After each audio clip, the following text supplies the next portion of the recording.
नमस्कार व्यूअर्स, स्वागत है आपका एक बार फिर से हमारे YouTube channel KD associates tax and legal updates में। आज मैं फिर एक बार आपके सामने बहुत ही महत्वपूर्ण विषय लेकर के उपस्थित हुआ हूं। आज का मेरा विषय है ओल्ड टैक्स रिजीम या new tax regime, which one is better, और हमें कौन सा ऑप्ट करना चाहिए और इसमें मेन डिफरेंस क्या है।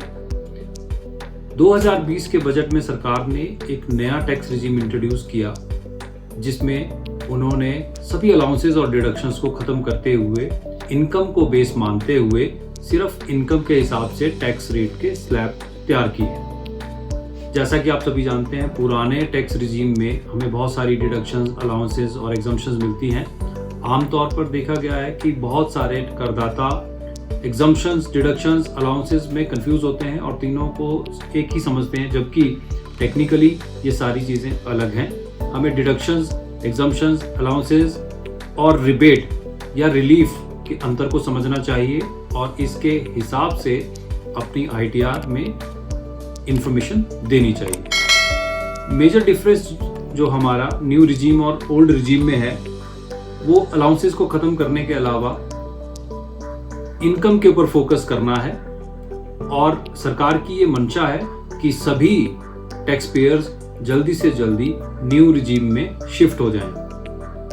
2023 के बजट में भी सरकार ने न्यू टैक्स रिजीम को और ज़्यादा लुभावना बनाने की कोशिश की।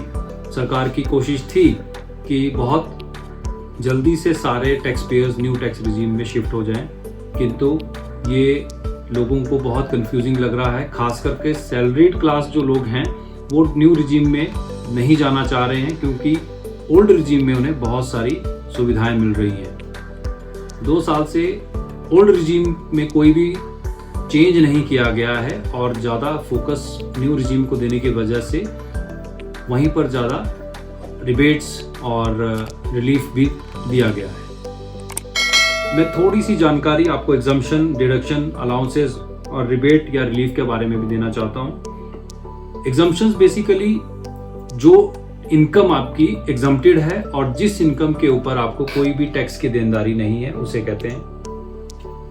डिडक्शंस, जो हमें डिडक्शन अलाउड होती है अपनी टोटल इनकम में से लेस करने के लिए।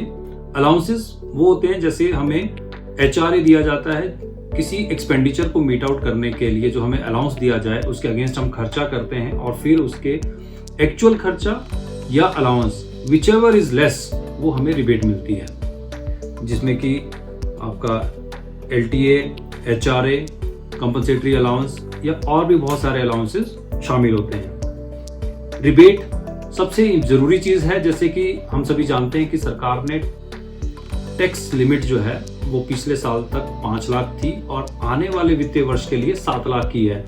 लेकिन यहाँ ये समझना बहुत जरूरी है कि ये प्योरली एग्जम्प्टेड नहीं है। यदि आपकी इनकम 5 लाख से कम है प्रेजेंट वर्ष के लिए और आने वाले वित्तीय वर्ष के लिए 7 लाख, सिर्फ 7 लाख तक की इनकम है सभी स्रोतों से, तो ही आपको इस स्कीम का लाभ मिलेगा। अन्यथा आपको बेसिक एग्जम्पशन लिमिट, जो कि पिछले वर्षों के लिए 2.5 लाख और आने वाले वर्षों के लिए 3 लाख रखी गई है, उसके हिसाब से ही टैक्स देना पड़ेगा।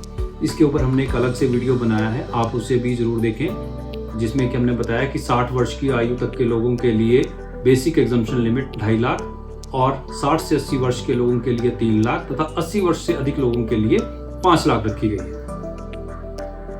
इसके अलावा ये जैसे हमने बताया कि रिबेट है, ये आपको एग्जम्पशन नहीं है। ये रिबेट तभी लागू होगी जब आपकी इनकम उस दायरे में आएगी, यानी 5 लाख या 7 लाख से नीचे, 5 लाख से नीचे पिछले वर्षों के लिए और 7 लाख से नीचे आने वाले वर्ष के लिए। इसके अलावा एक वर्ड और यूज होता है, रिलीफ।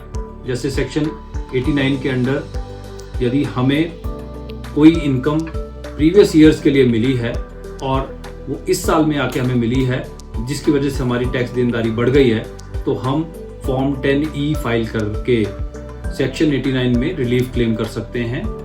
और इसके अलावा डिडक्शन में सेक्शन 80 पूरा कवर होता है, जो कि आप सभी लोग जानते होंगे, जिसके ऊपर हम अलग से एक डिटेल में वीडियो बनाएंगे कि डिडक्शंस में कौन कौन सी स्कीम्स आप ऑप्ट कर सकते हैं। मैं अभी सिर्फ ब्रीफ में आपको बता रहा हूँ हम किन किन इन्वेस्टमेंट्स के थ्रू डिडक्शंस क्लेम कर सकते हैं। सबसे पहले नंबर पर है पीपीएफ, पब्लिक प्रोविडेंट फंड या प्रोविडेंट फंड या जीपीएफ, जिस भी तरह से आप डिडक्शन में क्लेम कर सकते हैं। उसके अलावा है एलआईपी यानी लाइफ इंश्योरेंस प्रीमियम, एनएससी यानी national saving certificates, tax savings FDR, ULIPs, post office time deposits, senior citizen saving scheme, home loan की EMI, mutual funds, tuition fees, medical insurance premium, infrastructure bonds, charitable contribution जो कि section 80G के under आते हैं, preventive health checkups जो section 80D का part है, interest on education loan जो सेक्शन 80E के अंडर आता है,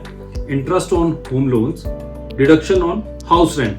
तो ये बहुत सारी डिडक्शंस जो कि पुराने रिजीम में अवेलेबल हैं, किंतु न्यू रिजीम में सिर्फ आपको होम हाउस इनकम के ऊपर, रेंटल इनकम के ऊपर ही ये डिडक्शंस अवेलेबल हैं।